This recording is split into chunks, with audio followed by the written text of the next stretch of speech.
Well, it's all in milliseconds today. That's what we're talking about. Milliseconds, things that happen in milliseconds that can change the outcome of a crash or get off.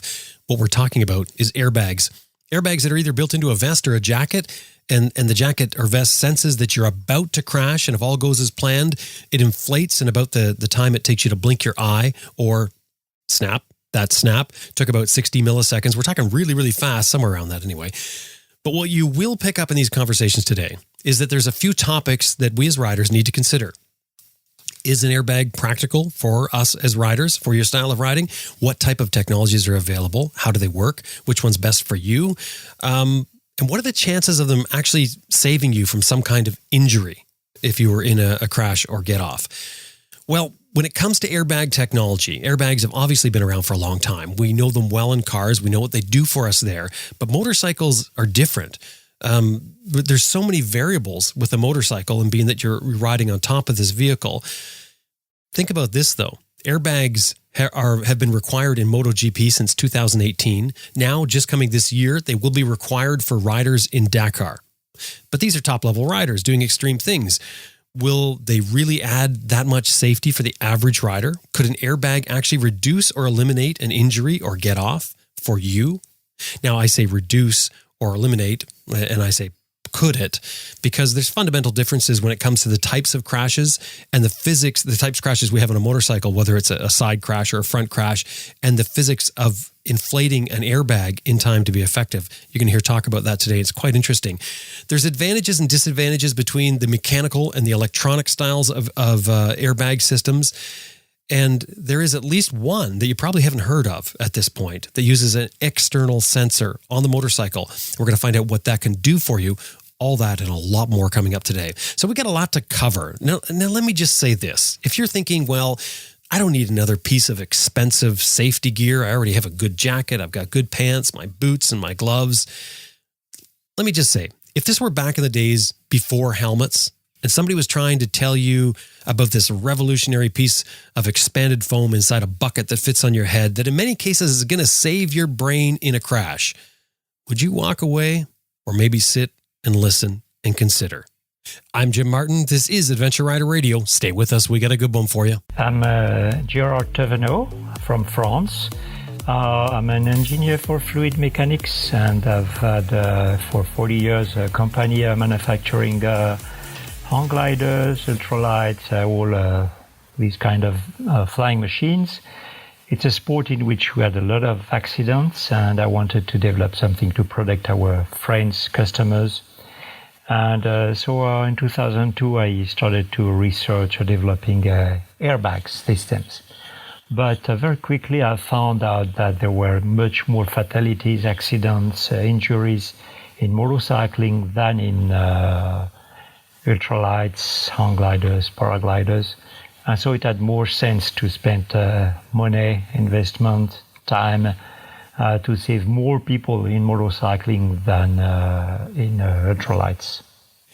Now, you started Helite. Is that how I say it? Helite? Yeah. Depends in which country. So it could be Helite? Helite is fine in English. Helite. Yeah. Okay, Helite.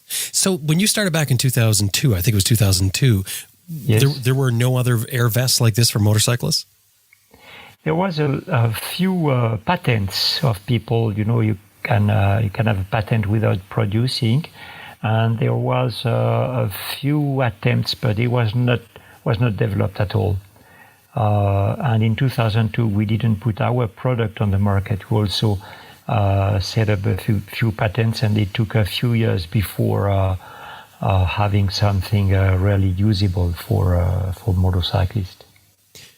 So with the air vest, I think most of us understand that air vest is something you're going to put on. Maybe it's inside a jacket, but I think a lot of people, or most everyone, probably understands what airbags are on cars, at least on a basic level. But when it comes to motorcycling, this vest, what's the concept and what is it supposed to do for the rider? The big difference between a car and a motorcycle, most of the time you will leave your motorcycle if you have an accident. So if you have the airbag which is fixed on the motorcycle, like it is fixed in a car, it wouldn't work because it will not protect you 95% of the accidents, you will hit something once you are away of the bike. So you need something which is fixed on your body, and the best thing to fix something on your body to have it included in a vest or in a jacket. So is it doing something like similar to what your protective gear is that you already have in your jacket? In other words, your padded shoulders and your back pad. Is it taking that to another level, or does it even do more? No, it does much more, because you can easily understand that if you fall on an air mattress, it's much softer than if you fall on a 1 centimeter, 2 centimeter foam.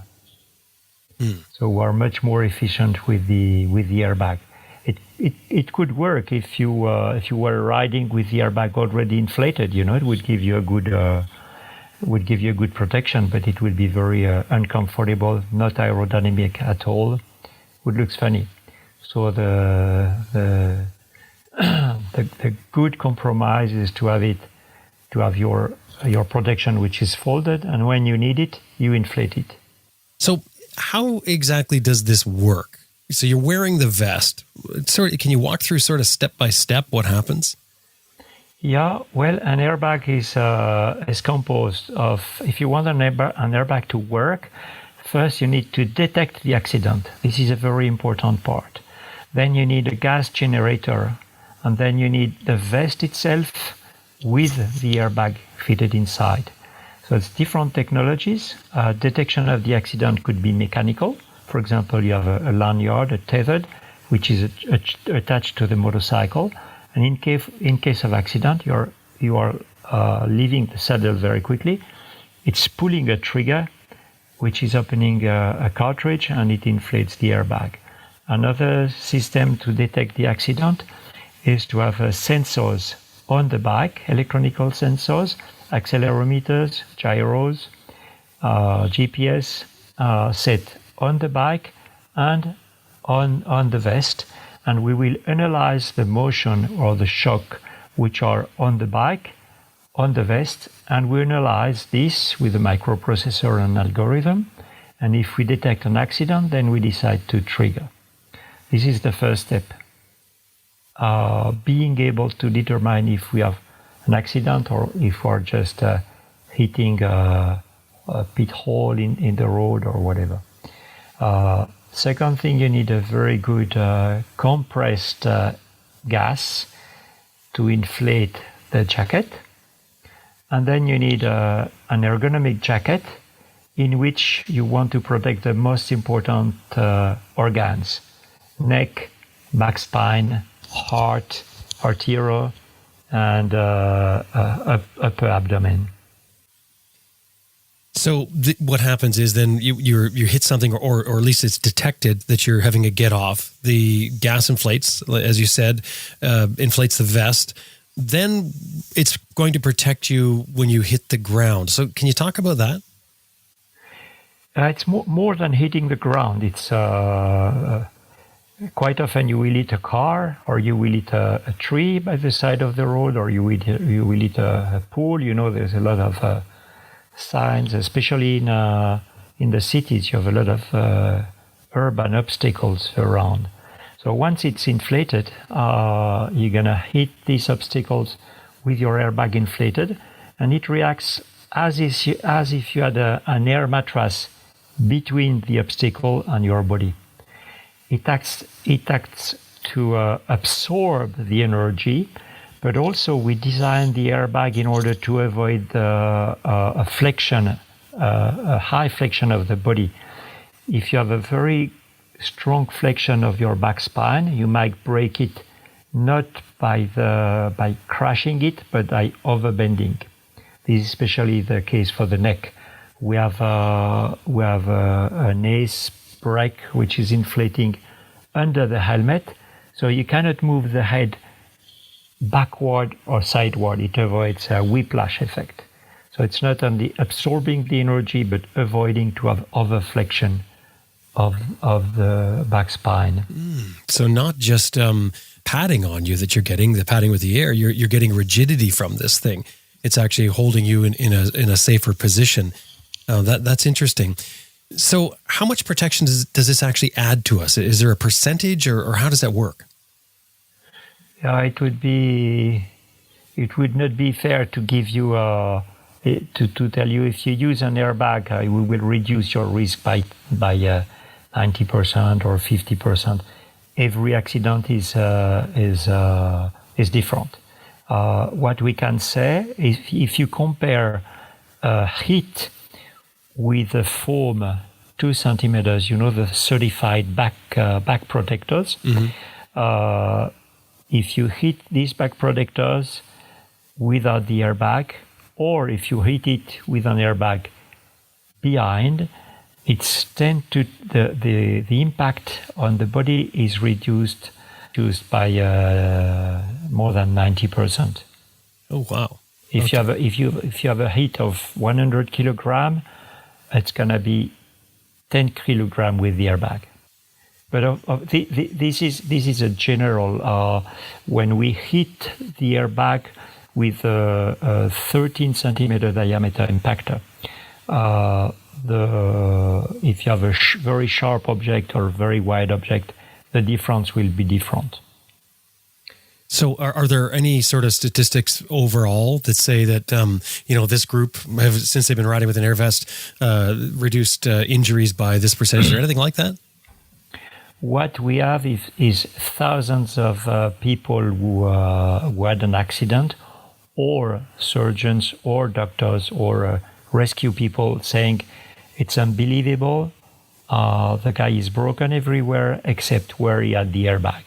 Mm. And out of 1 or 10 accidents, you couldn't say anything because you know that you are not injured with the airbag, but maybe you wouldn't have been injured also without. But when you have thousands of testimonies, then you are sure that it has been useful.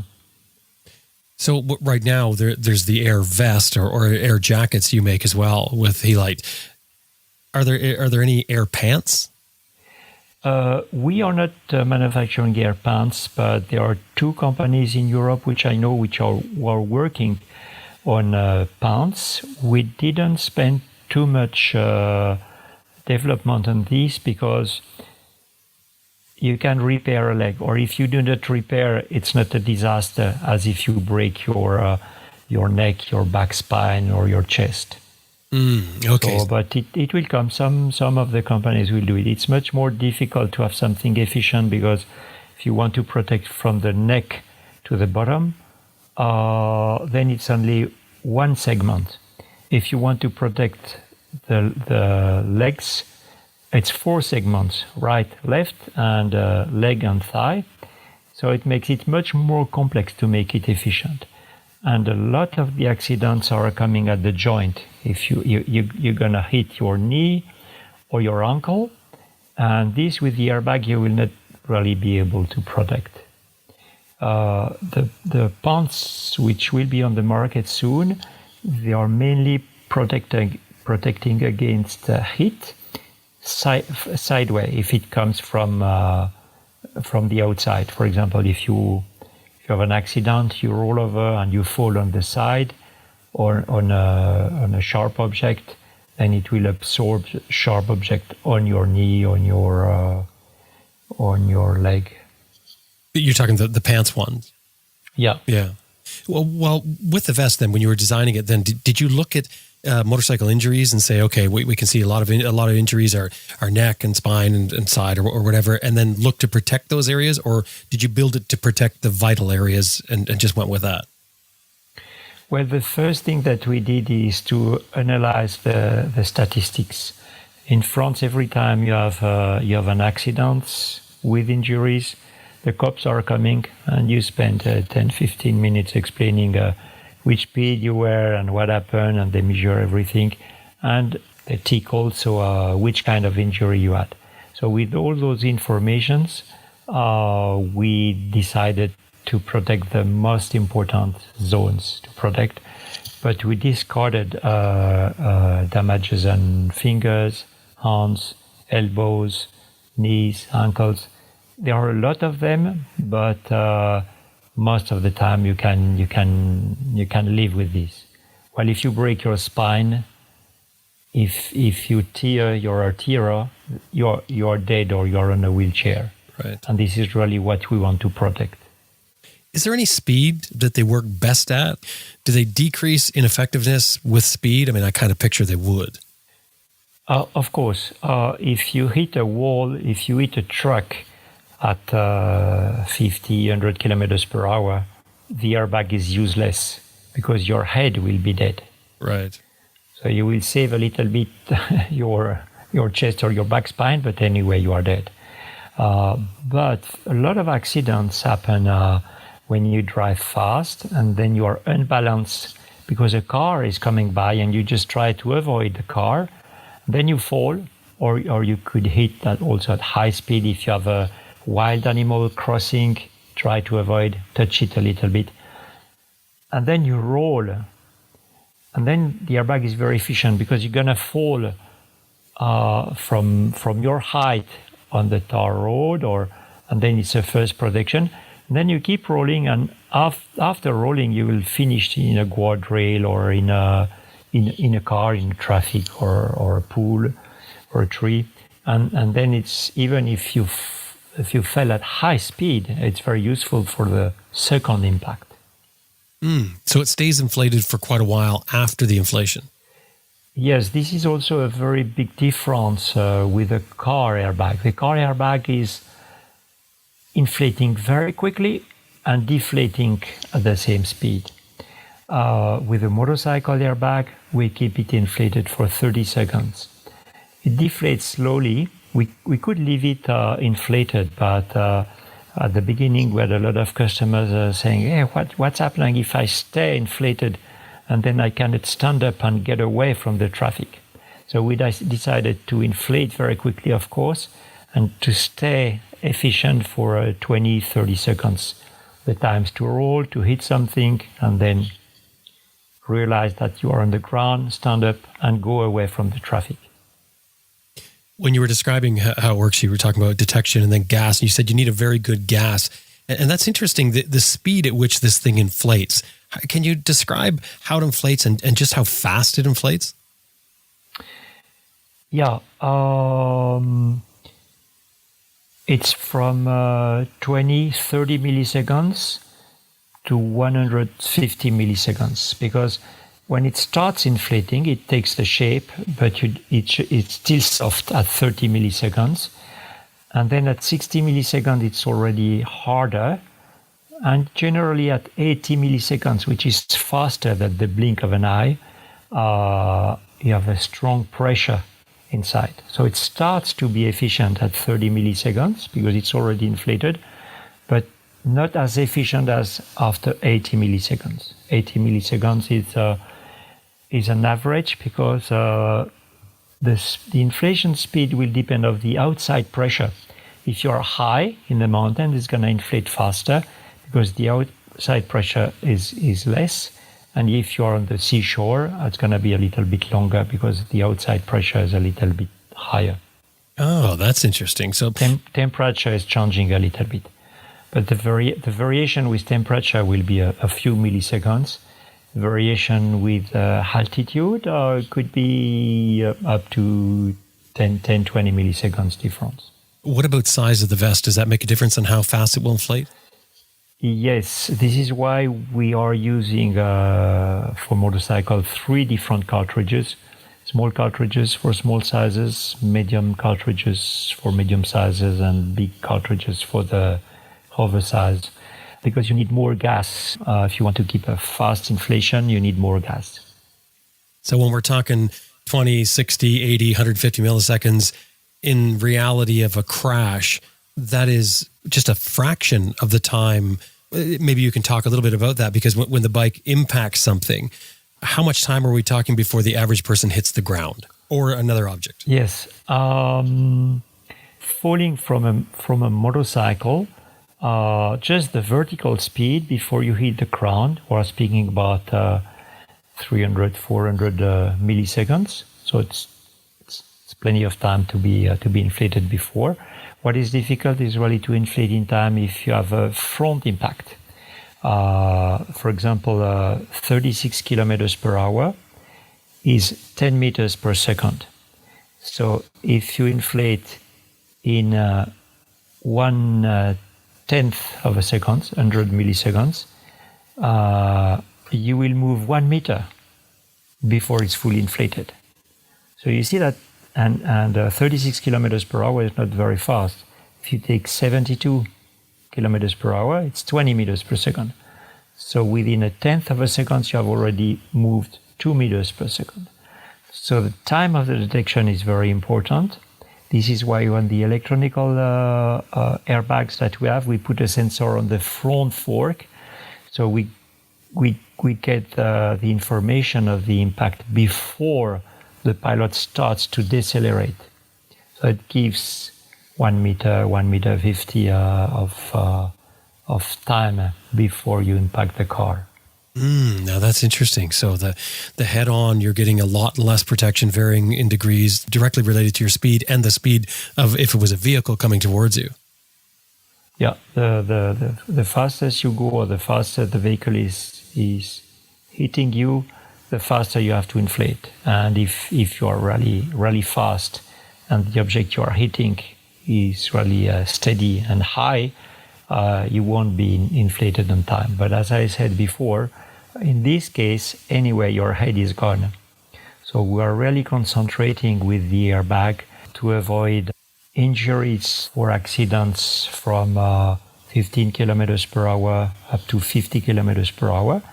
And for the ones which are higher, we will not protect the first impact if it's a high impact. But if you hit a car, generally you fly over. And then we protect you for the second impact, once you hit the road or once you hit the guardrail or trees which are at the side of the road. That's important to understand, because I think that sometimes with the safety gear, riders will think that they're good for anything that happens, but there's so many variables when it comes to a get-off of any kind that really you only want that stuff as a last resort. It's like insurance, isn't it? I'm not even sure if insurance is a good analogy. It's a last resort where you hope this thing is going to make the difference. You could compare a little bit with COVID vaccines. It really reduces the risk to die, but you cannot ensure that it's going to work 100%. In some cases, if you hit a front obstacles, the helmets, they are tested at 5 Gs, at 500 Gs, they are tested at 27 kilometers per hour, which is nothing. You can run at 25, not me. But if you're a young guy fit, you can run at 27 kilometers per hour. And this is a speed, even with a helmet, if you hit a brick wall, then you are dead, even with the helmet. So the airbag will give more protection than the helmet, not on the head, of course, on the body, but it has a limit. If you hit something at very high speed and something very strong, heavy or steady, then it's dangerous. If you hit something which is light and moving, like a fly, you won't feel anything, of course, even if you are at 200 kilometers per hour. But if you hit a tree at the side of the road and you are at 50, 100 kilometers per hour, airbag, helmet, or whatever, you are dead. So the first thing is really to ride safely. The airbag and the helmet, like a safety belt in the car or the airbag in the car, is reducing the risk. It doesn't give you it's not a life insurance. Right. Of course, we're trying. We're always we have a strong team of engineers who are working hard to improve every time we can. We improve inflation time, improve the efficiency of the production, but we will never get 100%. You will never be able to supply an insurance to have 100% of safety. What's the gas that you use? It depends of the products. For motorcycle, most of the time we use CO2. CO2. The big advantage of CO2 is that it is stored liquid. That means you can have a lot of gas in a small canister. Some of the products for industry, we are using helium or argon because we do not have any problem with the weight or the volume. For example, if you work for productions in trains, you do not care for the weight or the volume. Then you can use another gas. But for motorcycle, you want the canister, the cartridge, to retain the gas as small as possible, as light as possible. And then CO2 is the most efficient. And CO2, I imagine, would be the less expensive one for when you're going to replace a canister. Yeah, it's quite inexpensive. As you know, we try to get rid of it. There are too much CO2 in the atmosphere. But it's a natural gas. Quite easy to produce and very easy to store. And are there any sort of issues with this sort of thing when it comes to hot climates, cold climates, extreme altitude? You did mention that the deployment would be quicker in a higher altitude than lower altitude or elevation. Yeah.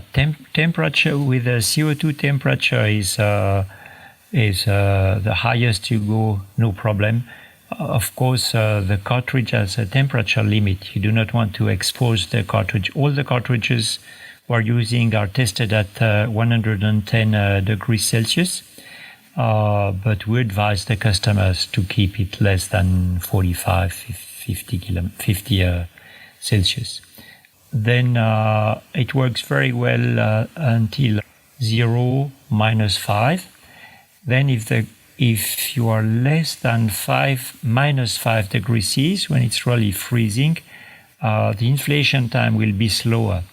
But the cartridge is stored against your body. So even if you are riding at -10, the cartridge is not at -10, it's against your body. So it's going to be something in between -10 and what's on the outside temperature. When you say slower, in below -10, let's say, how much slower are we talking? There is a curve giving this. So every time you go down, the slowest it is. But we consider that at less than -10 degrees Celsius, the airbag is, I would say, half of the accidents will not be covered.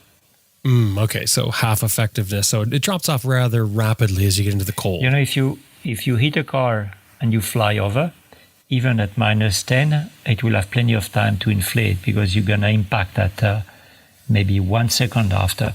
So it's no problem. Mm-hmm. But if you are driving at 35 kilometers per hour, and you hit a car, then at -10, if the cartridge is at -10, not the air, because as I said, it's against your body, so it's a little bit warmer. Then it would be, this is where you're gonna lose efficiency. Now, you're sort of known, Helite is known for the mechanical version. And often when you look at people comparing vests, they'll say, oh, there's the electronic versions and there's the mechanical versions. I know you have both now. But can you talk about the mechanical version and maybe the advantages or disadvantages, pros and cons of that over an electronic version, if there are any? Yes, you have advantages in both technologies. Just to start with, I'll just let you know that this morning when I wanted to go to work, I was stuck outside of my car because the electronic key didn't work. Actually, I had left the key inside and it didn't work anymore. This is the problem with the electronic. You know, you are never. It's not as reliable as because you have to rely on the electronic, but you have to rely also on the algorithm, which has been set to detect the accident. This is the first problem with the electronic. Second problem, and I think the biggest problem, is that very often the customers forget to charge their system. And it also happens to me quite often with my phone, very often out of batteries. It's true. And it's the same with the airbag. You go to work, you see that you have only 1 or 2 hours left with your system. But if you have to arrive 3 hours, you won't stay home to reload. You will go, and then you are not protected at all. these are the weakness of the electronic. The weakness of the mechanic is for frontal impact, because by the time you put your tether in tension, you are losing some distance. So if you have a sensor on the fork, electronical sensor on the fork, you can detect the frontal impact before the mechanical system. So this is the advantage of the electronic, having the sensor on the fork which is detecting before. Also, the advantage of the electronic is that you do not have to clip on your motorcycle, but this is very easy. It's very easy on a mechanical one to clip yourself. You know, when you get in a car, you clip your safety belt. You do not even think about it. You sit down and then automatically you take your belt. And clipping on a motorcycle is even easier because it's in front of you. You do not have to look at the buckle at your left back shoulder and put it between the seat. It's very, very clear, very easy to set. But it's one of the disadvantages of the mechanical one. Yeah, it's funny, when I first started looking into air vests to do this piece, that's the one thing I noticed right away with your system. I thought, well, this clip, I mean, I'm going to have to remember to clip this up. I'm going to have to remember to unclip it. But then I thought, exactly like you said, about our seatbelts. And I thought, I remember like learning to put my seatbelt on, and it was something you had to remember to do. Yes, I forgot every now and then. But after a while, of course, it became standard. It became automatic. Like you get in and you can't even pull away. It doesn't feel right. Something doesn't feel right. And then I thought, well, the same thing is for motorcycling. I mean, I don't ride away without my helmet. And I certainly most times don't ride away without doing up my helmet. It's like it's habits you get into. So I was thinking, this is probably a pretty simple thing to get into the habit, providing you wear all the time, of just clipping in. It's just like doing up your seatbelt or doing up your chin strap on your helmet. Yeah, that's a very good description. The people who are not used to it, they forget about it a few times for 1 week, during 1 week. But after that, once you are used to clipping, you really feel very uncomfortable when you use a bike which is not equipped with the lanyard. It happens to me regularly. Sometimes I have to change the bike to test something else, and I'm missing something. Same when you are used to clipping your safety belt in the car. You sit in, and if you do not put it on, you feel something is wrong. Mm-hmm. Can you describe the mechanical system? Yeah, well, it's very simple. You have a buckle which is fixed on the frame of your motorcycle, generally under the saddle, and then you have a tether which is going from this buckle to a pin which holds a piston, a needle. When you remove the pin, there is a spring which is under tension, which is perforating the cartridge, and then the gas is filling the airbag vest. So it's very, very simple system. Loaded spring, you release the spring, and the spring is always moving up. It's very simple, yeah. So what about getting off the bike and forgetting your clip top? This is the most popular question we are facing when people are not used. To trigger the system, you need to pull something like 20-25 kilos. So when you get out of the bike, you feel that something is pulling on your vest or on your jacket, and then you have plenty of time to feel something's wrong, and you disconnect. Right. In case you forget about it and you run away from the bike, it's gonna inflate your jacket. And it costs only 22 euros, 30 Canadian dollars, something like this. So it's not a big deal, and it happens once in a while. And the reaction of the bikers, of the users, are always very positive. They say, "Oh, I forgot about it. I ran away, but at least I know how it works, and quite satisfied to see that it works very well." It's not a big problem. And once it goes off, you can just sort of unzip something or open a flap and replace the CO2 cartridge? Very easy. Nothing to fold, nothing. You just have to remove the old cartridge, screw back a new cartridge. Dead simple.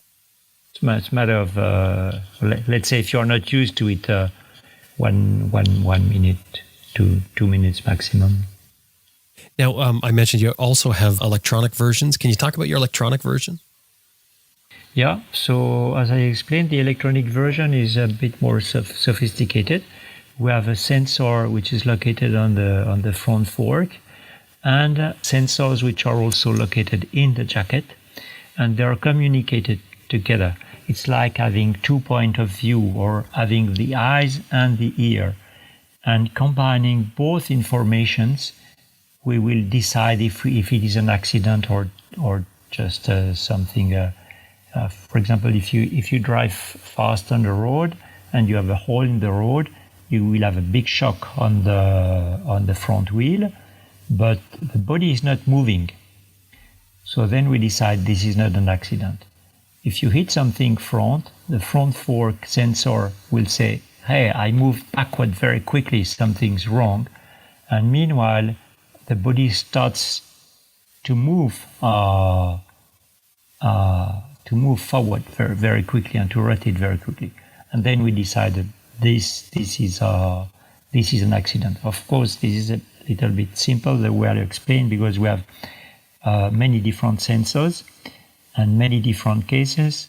Additionally, we have the GPS. For every speed, we have a different algorithm.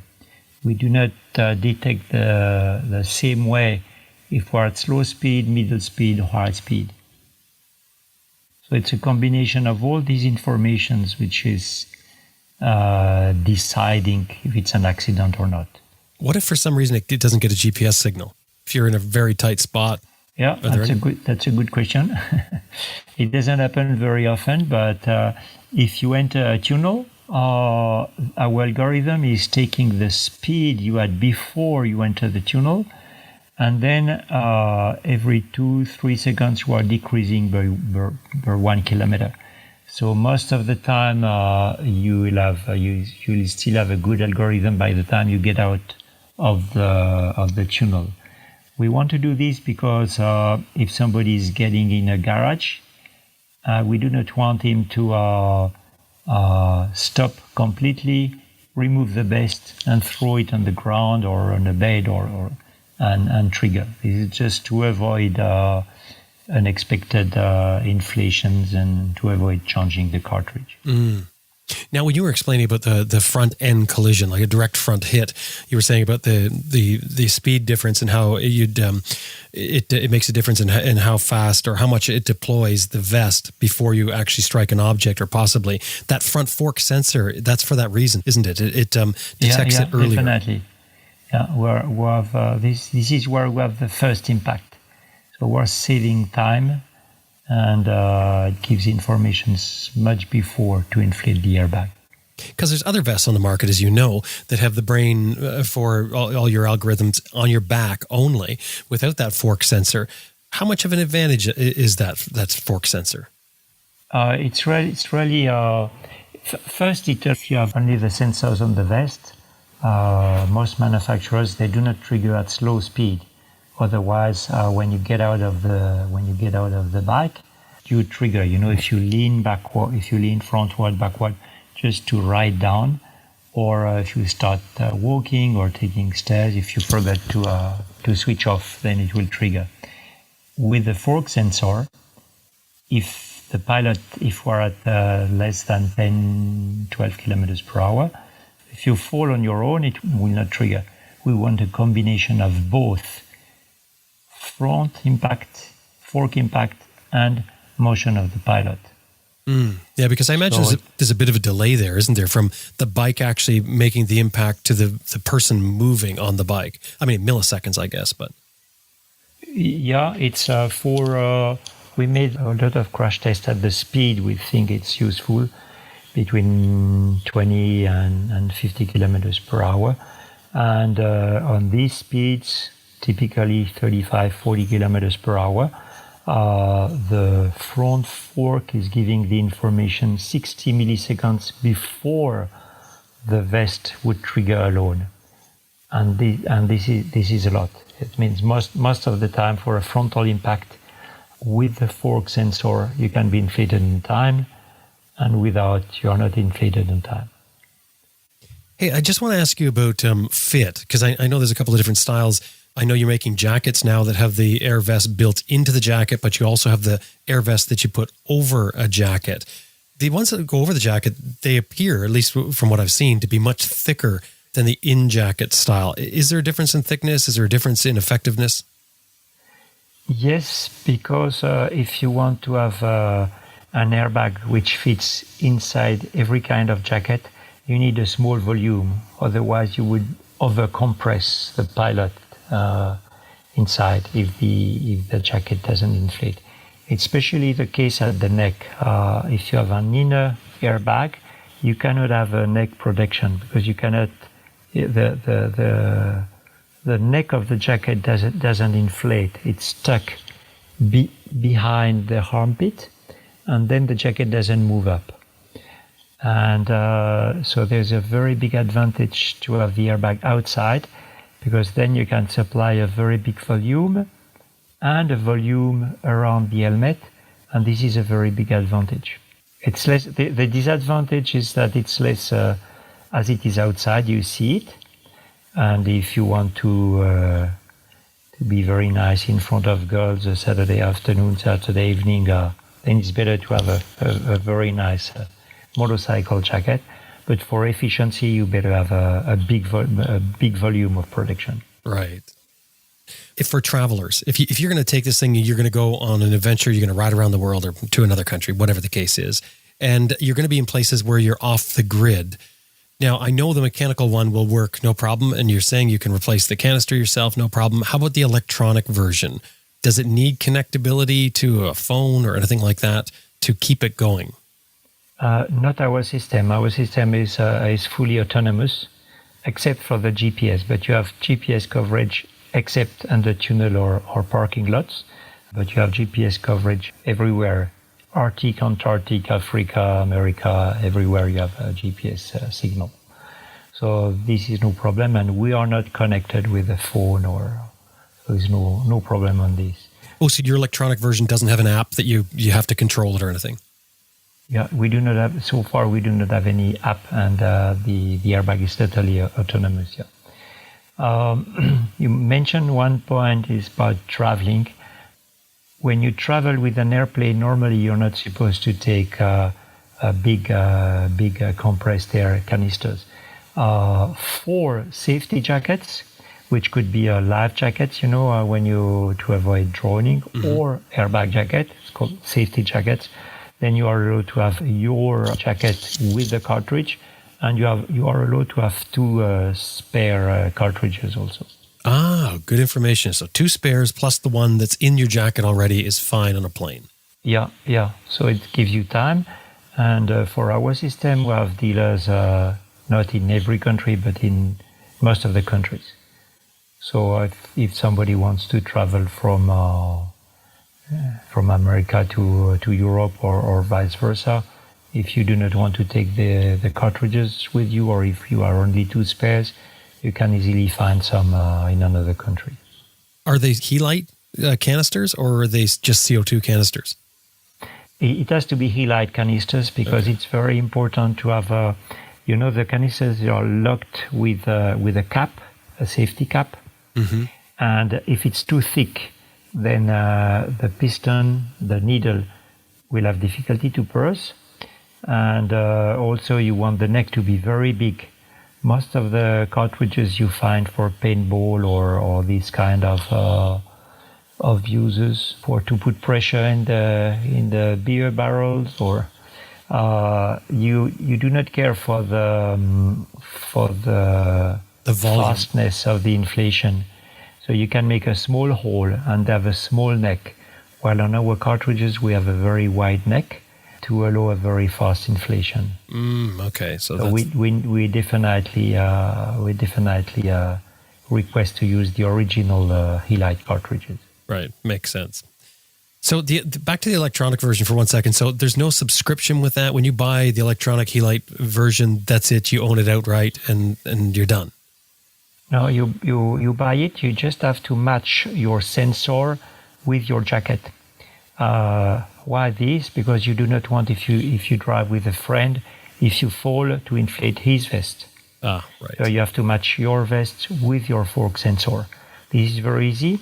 You press your system for over 3 seconds, and then you have 30 seconds to match the fork sensor with the jacket, just putting a small magnet which is supplied with the jacket in front of the fork sensor, and it's matching the vest and the sensor.